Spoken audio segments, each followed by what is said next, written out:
Et la date du 31 décembre 2024 est effectivement mentionnée dans ce courrier-là. Mais la phrase qui, avant d'annoncer cette date, s'est dit avec la CEDEAO dans un compromis dynamique. Cette phrase-là n'intéresse personne. Ça veut dire qu'à chaque étape, à chaque phase, avec la CEDEAO, on va s'asseoir pour faire des réévaluations, pour réajuster le curseur. Mais cette phrase n'intéresse personne. Et des préalables pour passer également, jusqu'à arriver à cette date-là, sont également dans le même courrier. Mais ça n'intéresse personne. Il y a quelqu'un qui a vu une date du 31 décembre, et puis voilà, a dit, bon, il faut que ça soit le 31 décembre. Mais en même temps, il va falloir peut-être que tout le monde soit sensibilisé au fait qu'une élection, c'est dans la paix, la quiétude et dans la concorde. Moi, j'ai été en opération au Nord Mali. Ce pays-là, un gouvernement existe. Le pays était gouverné, d'accord? Mais pour des questions d'insécurité à une partie du territoire, des élections n'ont chaque fois pas pu être organisées comme ça se devait. La paix et la quiétude également font partie des éléments sur lesquels la tenue normale d'une élection peut se faire. Et nous, on va concourir à ce que cette paix et cette quiétude-là soient garanties pour que le processus, que la transition vue aujourd'hui ne soit pas interrompue, pour qu'on ait très rapidement une constitution à partir du référendum, et également que le RAVEC nous donne un fichier électoral propre et que ce fichier électoral nous permette d'aller à des élections de la base vers le sommet. Le référendum, écoutez, est-ce qu'on a les moyens?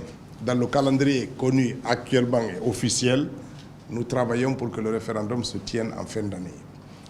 Mais de toute façon, une projection, un calendrier, c'est une projection. D'autres faits peuvent faire en sorte que ça ne se réalise pas. Il faut être réaliste, même si c'est vous, dans vos problèmes personnels, vous pouvez prévoir le baptême de votre enfant 7 jours, et puis la veille là, il y a un décès dans votre famille, vous faites quoi? Vous enterrez d'abord et vous différez l'autre. Donc ça dépend le contexte qui va arriver. Mais nous sommes dans la projection de faire ce référendum en fin d'année. Il n'y a pas d'élément contraire jusqu'à preuve du contraire, jusqu'à présent. Donc il n'y a pas d'élément contraire. Maintenant, si des éléments du contexte justifient que ça soit remis à l'année prochaine, mais ça sera remis à l'année prochaine. J'ai toujours soutenu l'idée qu'il n'y a personne qui détient un fouet derrière la Guinée pour dire fais ça, c'est lundi, fais ça, c'est mardi. Ce n'est pas comme ça que ça marche. Un État s'organise en fonction de ses propres paramètres et avance. Quant à l'idée de dire la fin de la transition, après il faut relativiser toutes choses, quoi. C'est ce que j'ai envie de dire de façon générale. Il faut relativiser toutes choses. Le retour à l'ordre constitutionnel est enclenché. Ça veut dire quoi? Ça veut dire que nous travaillons pour doter notre pays de constitution. On avance. Il y aura des élections. Et quand on dit les choses de façon simple, quand est-ce que la fin de la transition, quand est-ce que, comme si quelqu'un avait les moyens, avec tous les éléments factuels à disposition pour dire ça sera telle date, et puis quand, après cette date, c'est le déluge. Ce n'est pas comme ça. Nous avons des hypothèses, nous avons des objectifs qui sont assignés, que j'ai déclinés tout à l'heure sous 3 rubriques, du social, de l'économique et du politique, qui sont en train de structurer tous les autres éléments, y compris le calendrier qui va être fait. Il y a des objectifs qui sont assignés à tout ça.